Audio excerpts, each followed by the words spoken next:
We're recording now? Yeah. I gotta lock my stuff. Are you ready? I don't know. We'll see. I'm just gonna stop recording until. Oh, you ready? All right. I've ruined my intro. Are you even ready? Yeah. Oh, are you redoing it? Yeah. Welcome back.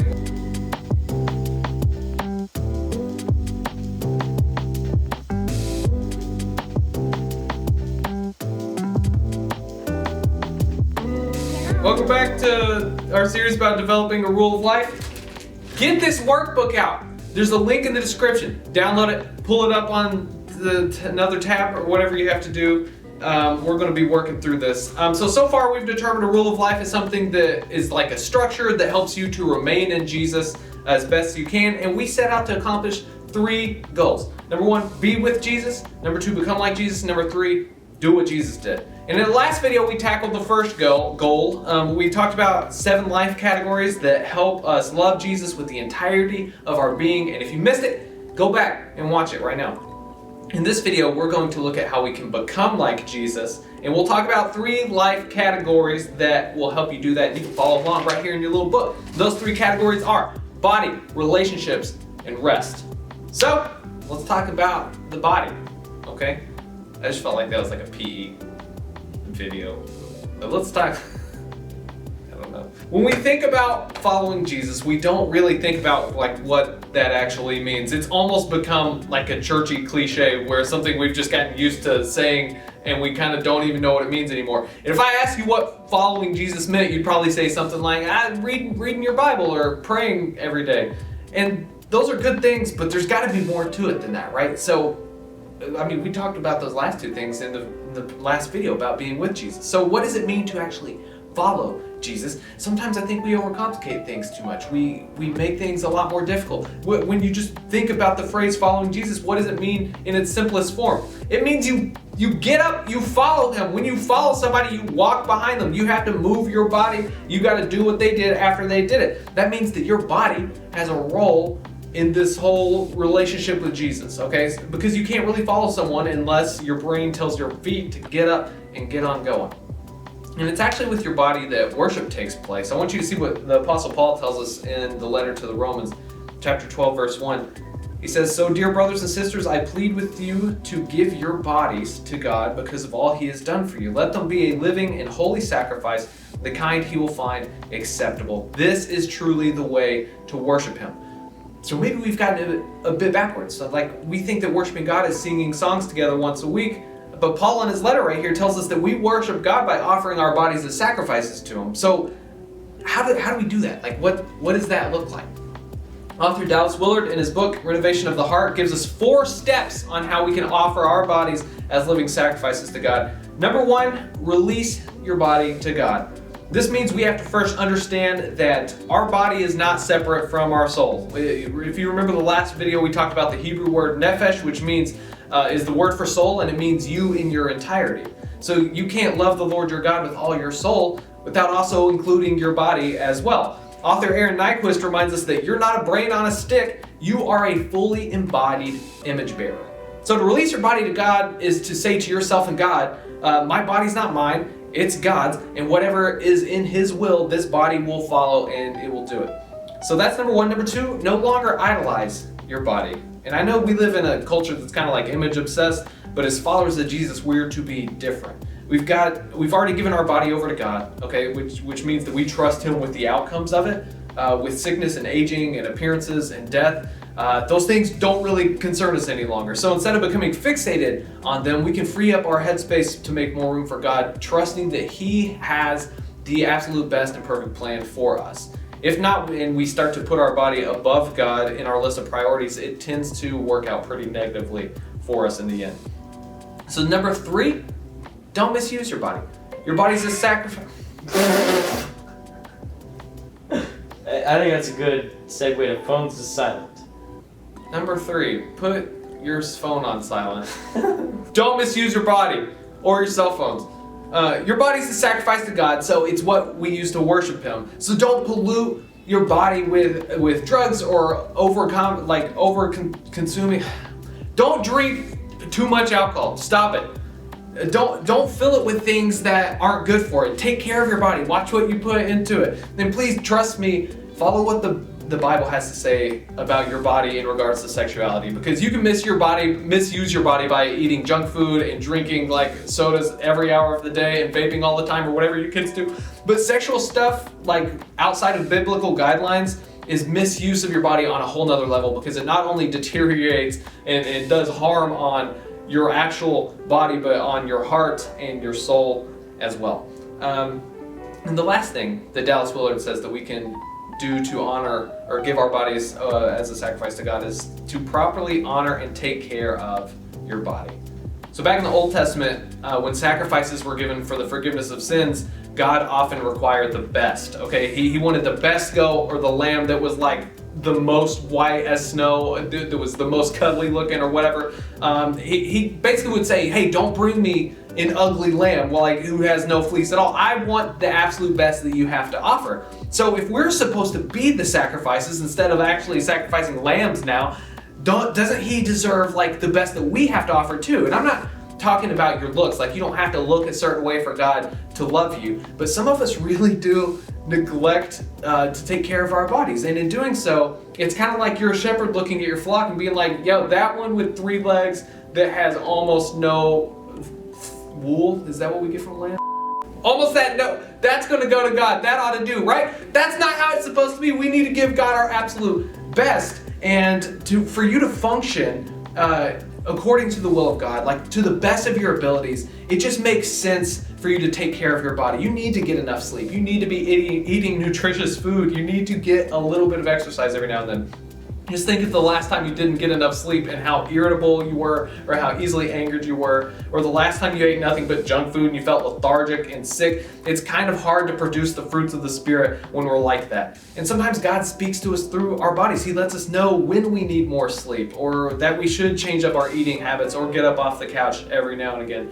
And I know this may seem like a lot, but I'm sure you're already taking care of your body in some form or fashion. So if you're in athletics or PE, chances are you work out consistently. You might lift weights in a gym. You may go for a run. You stay active, and that's good stuff. If you're not in athletics, you don't have to join. There's still ways that you can take care of your body, and ways you're probably already doing it now. Maybe you drink a good amount of water, or maybe you try your best to eat healthy, or you may take your dog on a walk a few times a day, or get a good night's sleep, and that's all great. And that factors into giving God your best as a sacrifice. And if you don't do any of that, don't worry, because we have a few suggestions to help get you going. I should have pre-flipped this. Right here, beginner practices. Look them up. So you start really simple by setting yourself a bedtime. And I know that sounds like childish and simple or stupid, maybe silly even, but I cannot overstate the importance that sleep is to your health. Science has proved it time and time again, sleep is good for you, so aim to get 7 to 8 hours a night. Okay, and once you get that down, try going for a short walk every day. Just walk to your mailbox and back, or down the driveway, whatever you might have to do. You'll be surprised how much better you start to feel once you actually get the proper amount of sleep and you're getting your body active every single day.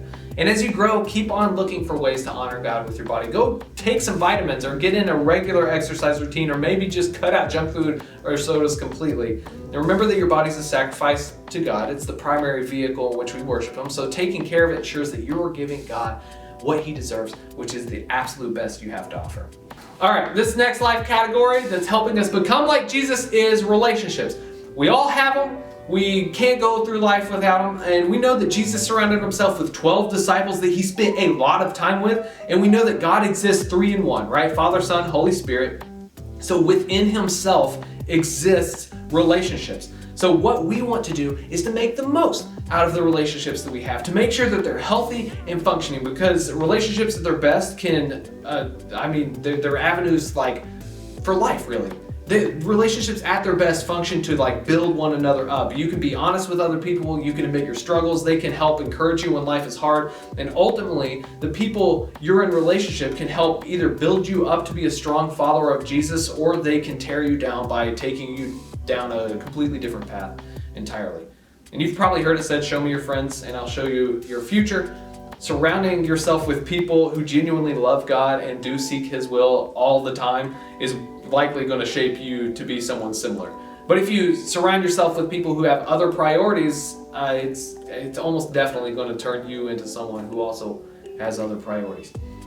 We quote Proverbs 27:17 a lot here at the Forge. It says, as iron sharpens iron, so one person sharpens another. Relationships can make us better. So we need to ensure that our relationships are strong, they're healthy, they're moving us forward in our relationship with God. So what can you do? You're probably already doing things that feed into your relationships. You might have a group chat with your closest friends. Maybe you talk to your small group from church on a consistent basis, or you might even have times where your family will take a trip together, or you'll go on movie nights. That's good stuff. You all likely have something that strengthens your bonds with other people, but what do you think would start to happen if you started to be intentional about it? Like started to plan ahead of time, hey, this is what I'm gonna do to make sure this relationship gets stronger. If you need beginner steps, again, go right here. We have them here. But you can start with something simple by doing, I think they're called like windshield wiper calls. Like if you're in the car for like 5 minutes, call a friend real quick. Say, hey, I'm in the car, I was just thinking about you. I wanted to give you a call, how are you doing? Or make sure you're consistently talking with your small group at church. Or maybe have a meal around the table as a family. And as you start to see the benefit of how this is feeding into your relationship with one another and your relationship with God, you can start adding more things. Like don't just call a friend, maybe instead go get tacos once a week. Or don't just talk to your small group, go volunteer somewhere together. Or don't just go to your room to watch TV alone, but suggest maybe that you sit down and watch a movie with your family in the living room. God didn't make us to exist in a vacuum. He gave us our relationships as a gift, and feeding the ones that help us become more like Jesus will have a huge impact on your spiritual life. I'm excited about this last one.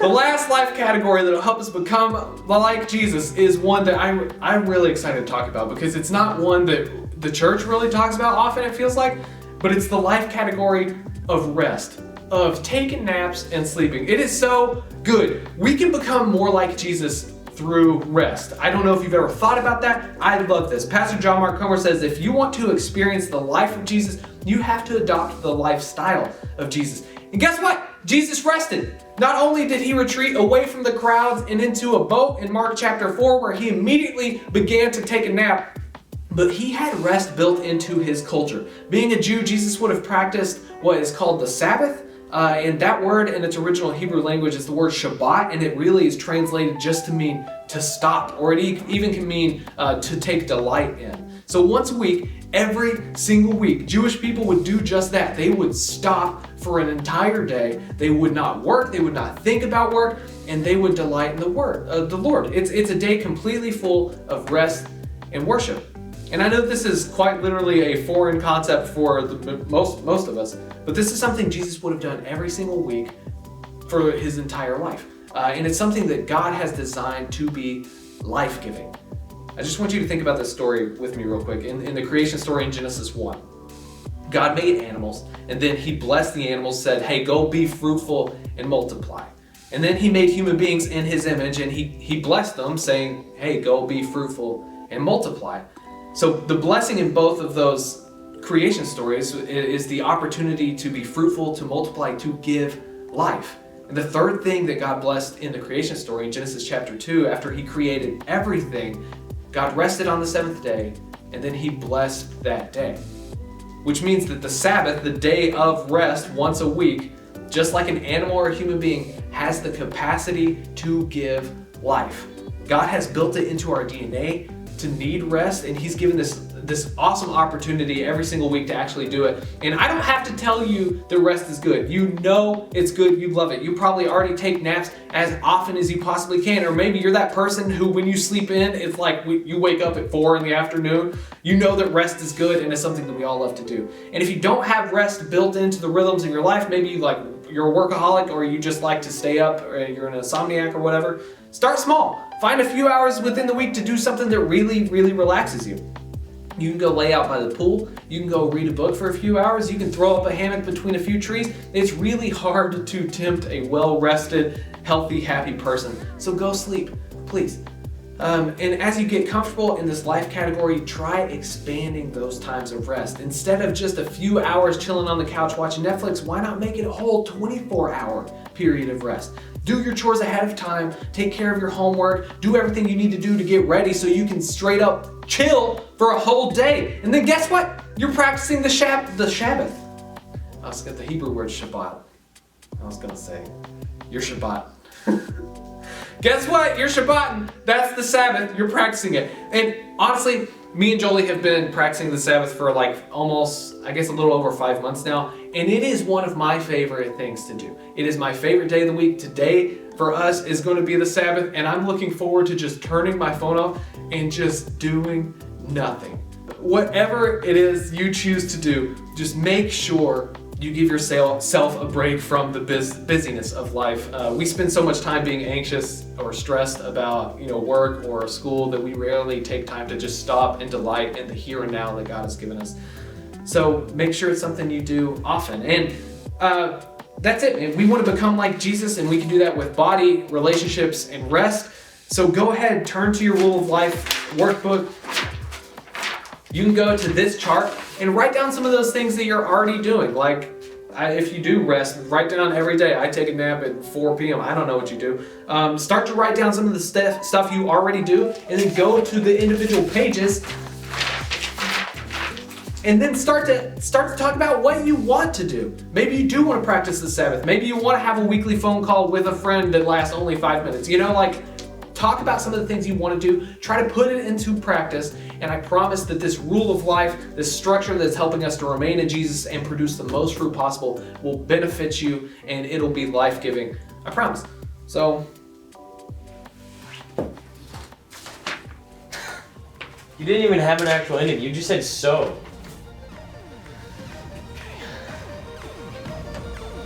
So that's it.